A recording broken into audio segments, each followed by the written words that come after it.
Bismillahirrahmanirrahim. Assalamualaikum warahmatullahi wabarakatuh. Halo teman-teman semuanya, apa kabar?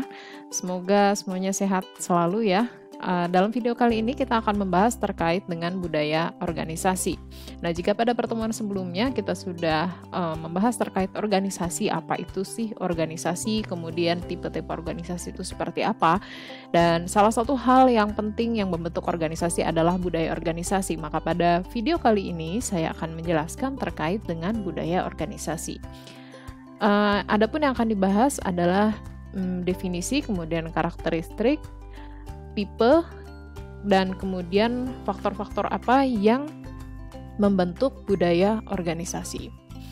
Oke, kunci keberhasilan organisasi adalah memiliki budaya yang didasarkan pada keyakinan yang dipegang teguh dan dimiliki bersama secara luas yang didukung oleh strategi dan struktur. Ketika sebuah organisasi memiliki budaya yang kuat, maka tiga hal akan terjadi. Yang pertama, karyawan tahu bagaimana manajemen puncak ingin mereka merespon situasi apapun. Yang kedua, karyawan percaya bahwa respon yang diharapkan adalah respon yang tepat.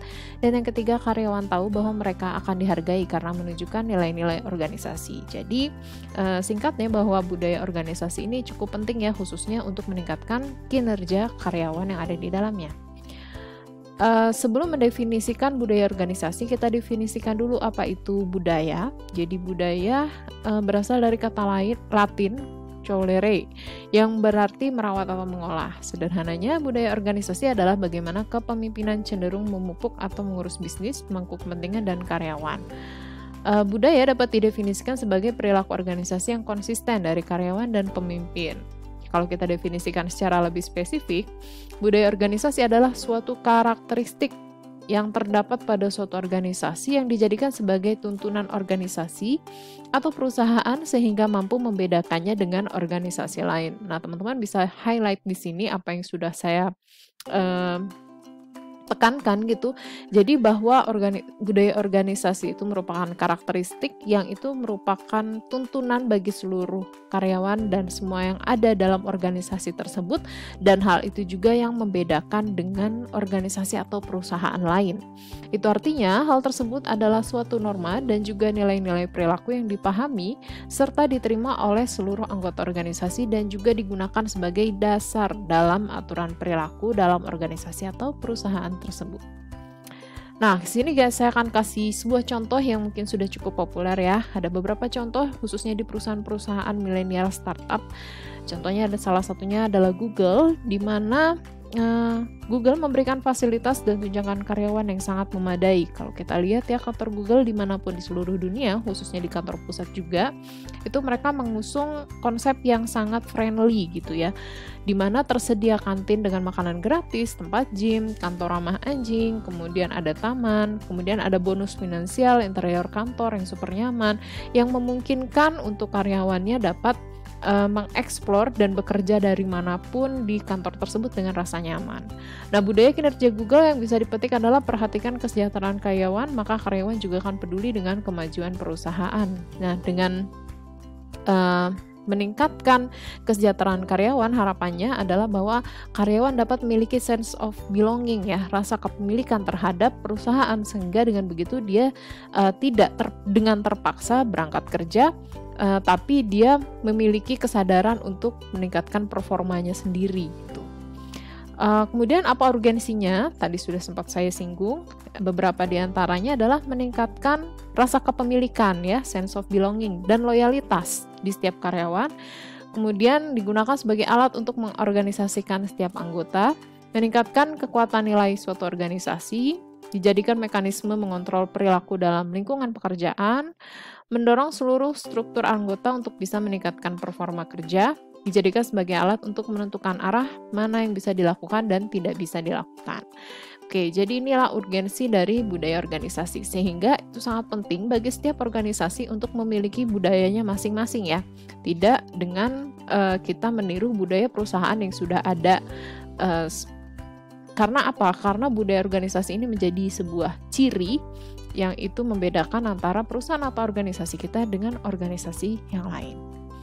Oke, ada beberapa karakteristik. Yang pertama, innovation and risk taking. Inovasi dan pengambilan risiko merupakan suatu tindakan dalam melakukan inovasi dan mampu mengambil risiko di dalam proses inovasi itu sendiri. Yang kedua karakteristiknya adalah attention to detail, yaitu kita memberikan perhatian lebih pada berbagai hal secara detail. Organisasi mengharapkan anggotanya untuk mampu bekerja secara lebih detail, analisis, dan juga tepat sasaran. Kemudian yang ketiga adalah outcome orientation. Orientasi dalam hal manfaat artinya pihak manajemen harus memiliki orientasi atau fokus pada hasil atau manfaatnya dan tidak hanya fokus pada proses. Kemudian people orientation, orientasi pada anggota, di mana manajemen sangat memperhatikan pengaruh ataupun manfaat dari sesuatu yang dihasilkan pada setiap anggota. Team orientation, tindakan memprioritaskan kegiatan kerja dalam organisasi berdasarkan tim bukan secara individu. Aggressiveness, kondisi di mana setiap anggota akan cenderung lebih kompetitif dan agresif, serta stability, yaitu kondisi di mana ketika kegiatan organisasi lebih fokus dalam menjaga status quo sebagai lawan dari perkembangan. Itu ya. Oke, sekarang kita akan masuk pada tipe-tipe budaya organisasi. Nah, klasifikasi yang paling terkenal dari jenis budaya organisasi adalah Competing Values Framework Model yang diusung oleh Kim Cameron dan Robert Quinn di University of Michigan. Jadi ada 4 tipe organisasi, budaya organisasi di sini ya. Ada clan culture, adhocracy culture, market culture, dan hierarchy culture. Kalau kita lihat di sini, dan setiap organisasi memiliki campuran sendiri dari keempat jenis budaya. Organisasi ini dengan satu budaya biasanya mendominasi. Artinya mungkin itu budaya organisasi ini bisa mengadopsi keempatnya mungkin ya secara bersamaan, tapi salah satu tentunya lebih menonjol daripada yang lain. Yang pertama adalah adhocracy culture. Adhocracy adalah gabungan dari kata ad hoc dan birokrasi. Budaya adhocracy adalah budaya perusahaan yang menuntut inovasi dan inisiatif, serta menciptakan produk baru dan jasa untuk mengantisipasi kebutuhan di masa depan.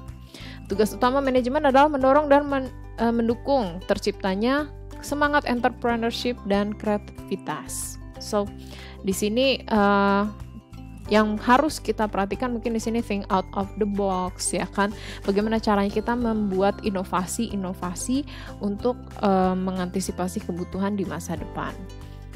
Karakteristiknya yang pertama, budaya adhokrasi bersifat fleksibel dan tidak terhambat oleh prosedur dan kebijakan birokrasi. Kemudian termasuk budaya kerja yang paling kreatif, masing-masing pegawai dan pemimpin dalam jenis budaya merupakan risk takers dan innovator. Innovator itu artinya seorang yang memiliki inovasi yang tinggi ya. Kemudian manajemen dalam budaya adhokrasi cenderung meraup keuntungan dari inovasi dan solusi kreatif yang ditemukan oleh pegawainya dalam menyelesaikan masalah. Contohnya lagi-lagi ya adalah perusahaan rintisan atau perusahaan startup yang banyak berkembang, misalnya seperti Apple, Google, Facebook. Kemudian yang baru sangat banyak digandrungi anak muda sekarang ya, Netflix. Itu merupakan perusahaan-perusahaan yang mereka menekankan pada inovasi gitu. Terutama seperti Netflix misalnya, itu dia memberikan tunjangan yang cukup besar gitu bagi karyawannya yang mampu memberikan sebuah inovasi tertentu gitu ya. Nah, kemudian yang kedua clan culture. Clan mungkin kita sudah memahaminya ya sebagai sebuah kelompok keluarga yang erat dan saling terkait atau sekelompok orang dengan kepentingan bersama yang kuat. Budaya clan adalah budaya perusahaan yang memiliki karakter kekeluargaan, di mana setiap lingkungan yang mengatur perusahaan dengan baik melalui teamwork, pengembangan SDM, serta memperlakukan konsumen sebagai rekanan. Tugas utama dari manajemen adalah mengendalikan dan membina karyawan sehingga memudahkan mereka untuk berpartisipasi, gitu ya. Jadi clan ini dia mengedepankan kekeluargaan. Kemudian karakteristiknya yang pertama, umumnya terjadi di bisnis kecil atau bisnis keluarga yang tidak bersifat hierarkis ya. Para pegawai dalam budaya organisasi cenderung memiliki ikatan kebersamaan layaknya sebuah keluarga besar. Jadi tentu saja ini kalau kita bilang orangnya mungkin nggak terlalu banyak ya, dan kebanyakan memiliki hubungan keluarga ataupun pertemanan sebelum mereka membangun bisnis gitu, sehingga itu cenderung ikatannya lebih kuat, bondingnya itu ya. Budaya ini bertujuan untuk bekerja secara kolaboratif dalam tim dengan memastikan semua karyawan merasa setara. Karyawan merasa nyaman memberikan umpan balik yang jujur dan terbuka. Jadi karena masih rasa kekeluargaan, nggak ada nggak ada kesenjangan antara atasan dan bawahan gitu ya, sehingga siapapun dapat mengutarakan maksud dan umpan baliknya ya, dengan jujur dan terbuka. Adanya penekanan kuat pada bimbingan dan magang karena kompetensi dan nilai diturunkan dari satu generasi ke generasi lain. Keterlibatan karyawan yang tinggi dalam budaya ini yang menghasilkan layanan pelanggan yang sangat baik. Tadi karena pelanggan dianggap juga sebagai keluarga ya, bagian dari keluarga. Kemudian adanya sinergi yang mengalir pada seluruh bagian perusahaan karena terdapat kepercayaan yang dibangun melalui hubungan yang positif. Contohnya adalah seperti perusahaan Tom's of Maine. Jadi perusahaan ini pada awalnya dimulai dari dua orang ya, perusahaan yang mendirikan perusahaan, maksud saya, to care for the health of their children. Jadi kalau misalnya kita klik websitenya di Tom's of Maine, ini dimulai dari dua pasang orang tua gitu yang mereka berusaha untuk gimana caranya kita menghadirkan makanan ya dan segala sesuatu yang berhubungan dengan kesehatan anak-anaknya gitu, sehingga mereka tidak hanya care pada produknya tapi juga care terhadap karyawannya dan juga care terhadap lingkungannya gitu. Kemudian yang ketiga adalah budaya hierarkis yang banyak sekali terjadi ya di sekitar kita dan juga di perusahaan-perusahaan besar, yaitu budaya perusahaan yang ditandai dengan adanya bentuk perusahaan yang resmi dan terstruktur. Jadi mulai dari CEO, terus ada GM, Board of Directors, dan seterusnya. Tugas utama manajemen memproduksi barang dan jasa secara efisien sehingga kesejahteraan dalam perusahaan dapat tercapai dan ditentukan oleh struktur, prosedur yang ditetapkan dan tingkat otoritas. Karakteristiknya yang pertama, prinsip dasarnya adalah struktur dan kontrol. Kemudian setiap tugas didefinisikan dengan jelas dan operasi cenderung disederhanakan. Jadi siapa mengerjakan apa ya, itu sudah jelas sekali. Dan juga operasi-operasi ataupun hal-hal yang tidak fleksibel gitu ya, hal-hal yang tidak efisien itu cenderung dikesampingkan.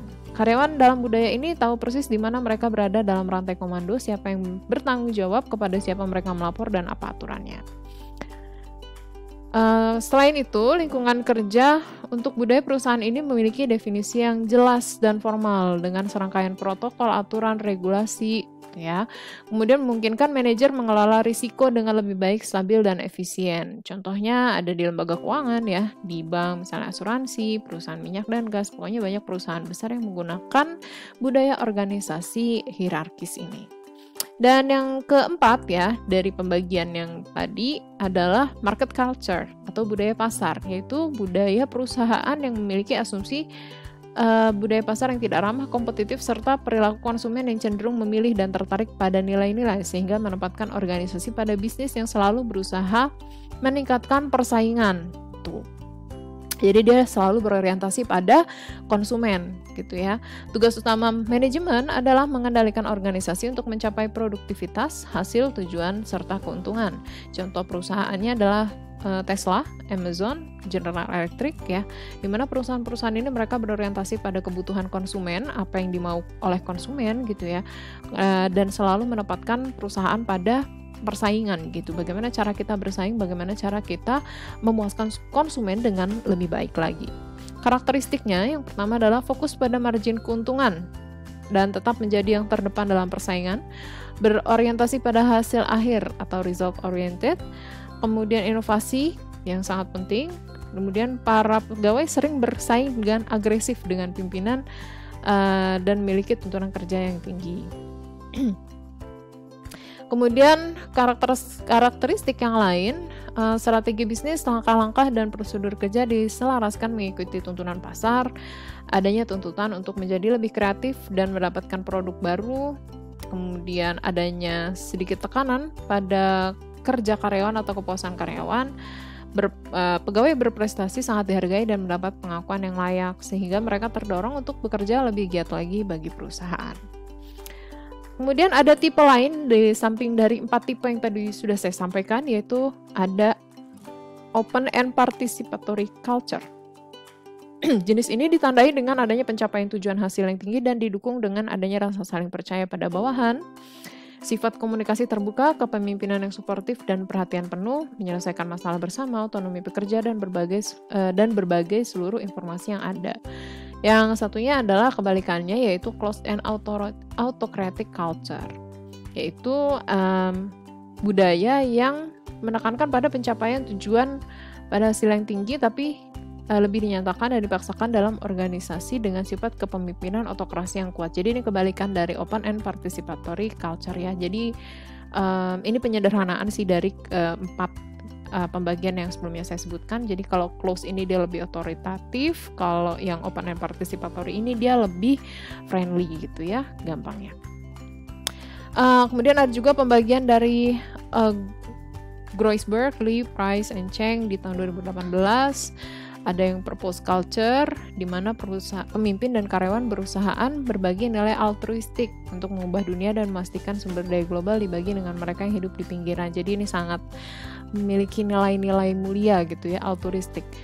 Learning organizational culture berfokus pada penelitian, inovasi, kreativitas, pembelajaran, dan pengembangan. Kemudian ada juga enjoyment organizational culture atau budaya organisasi yang penuh dengan enjoyment, bersenang-senang, selera humor, apa yang mendefinisikan budaya ini. Kemudian result organizational culture dicirikan dengan pemenuhan target, pencapaian tujuan, dan didorong oleh kinerja. Kemudian ada juga authority organizational culture, safety organizational culture, order organizational culture, dan caring organizational culture. Oke, pembahasan yang terakhir dari video ini adalah faktor apa saja yang membentuk budaya organisasi. Yang pertama adalah values ataupun nilai-nilai. Inti dari budaya organisasi adalah nilai-nilai yang umumnya dimiliki bersama. Tidak ada yang benar atau salah, tapi organisasi perlu memutuskan nilai mana yang akan mereka tekankan gitu ya. Tadi kita sebelumnya sudah membahas ada banyak sekali nilai-nilai mana nih, mau result oriented, mau kita mementingkan struktur organisasi, mau kita lebih friendly, mau kita lebih kekeluargaan gitu ya. Nilai-nilai seperti apa yang mau kita tekankan secara umum kepada seluruh karyawan itu sangat penting dan tidak ada yang benar, tidak ada yang salah ya, karena semuanya punya kelebihan dan kekurangan. Nah, kalau di sini ada beberapa yang sudah saya sebutkan sebelumnya. Kemudian degree of hierarchy. Derajat hierarki adalah sejauh mana organisasi menghargai saluran otoritas tradisional. Ada tingkat 3, ada tinggi, moderat, sama rendah. Nah, jadi ini tadi kita udah belajar beberapa budaya organisasi ya sebelumnya. Nah, itu secara singkat bisa didefinisikan ada, kalau yang mementingkan hierarki berarti dia dianggap memiliki tingkat hierarki yang tinggi, yaitu di mana memiliki struktur organisasi yang terdefinisi dengan baik, gitu ya. Kemudian moderat itu punya struktur, tapi penerimaan bahwa orang sering bekerja di luar jalur yang formal gitu. Jadi dia nggak saklek banget, tapi dia lebih fleksibel. Kemudian ada tingkat hierarkis yang rendah, di mana memiliki deskripsi pekerjaan yang didefinisikan secara longgar dan menerima bahwa orang menentang otoritas gitu. Jadi di mana semuanya tadi ya kekeluargaan, terus bisa saling terbuka, bisa saling jujur, bisa saling memberikan umpan balik ataupun feedback, bisa saling mengkritik. Nah, itu adalah di mana dicirikan dengan tingkat hierarkis yang rendah. Nah, kita bisa menentukan kita ingin punya budaya organisasi yang seperti apa sih? Itu kan yang tingkat hierarkinya tinggi, moderat, ataupun rendah. Degree of urgency. Nah, juga tingkat urgensi ya, menentukan seberapa cepat organisasi ingin atau perlu mendorong pengambilan keputusan dan inovasi. Beberapa organisasi memiliki tingkat urgensi mereka, tetapi yang lain berorientasi pada pasar. Jadi di sini juga tingkat urgensi yang mana yang mau kita pentingkan terlebih dahulu itu juga sangat berpengaruh ya. Kita pengen mengutamakan kesejahteraan karyawan, kita pengen mementingkan inovasi, atau kita pengen mementingkan pasar gitu ya. Itu juga harus yang kita prioritaskan yang mana nih, itu harus ditentukan. Budaya dengan tingkat urgensi yang tinggi memiliki kebutuhan untuk mendorong proyek dengan cepat dan kebutuhan yang tinggi untuk menanggapi pasar yang berubah. Tingkat urgensi yang moderat menggerakkan proyek dengan kecepatan wajar, sementara tingkat urgensi yang rendah berarti orang bekerja dengan lambat dan konsisten, lebih menghargai kualitas daripada efisiensi. Organisasi dengan urgensi tinggi cenderung bergerak cepat dan mendukung gaya manajemen yang tegas. Sebuah organisasi dengan urgensi rendah cenderung lebih metodis dan mendukung gaya manajemen yang lebih dipertimbangkan. Jadi tadi ya, mau kita yang tadi disesuaikan juga dengan degree of hierarkis, tingkat hierarki mana yang kita pilih itu juga berpengaruh sama tingkat urgensi. Jadi mana yang mau kita pentingkan terlebih dahulu. Kemudian selanjutnya people orientation or task orientation.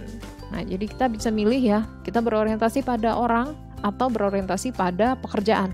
Organisasi biasanya memiliki cara yang dominan untuk menilai orang dan tugas. Organisasi dengan orientasi orang yang kuat cenderung mengutamakan orang ketika membuat keputusan dan percaya bahwa orang mendorong kinerja dan produktivitas organisasi.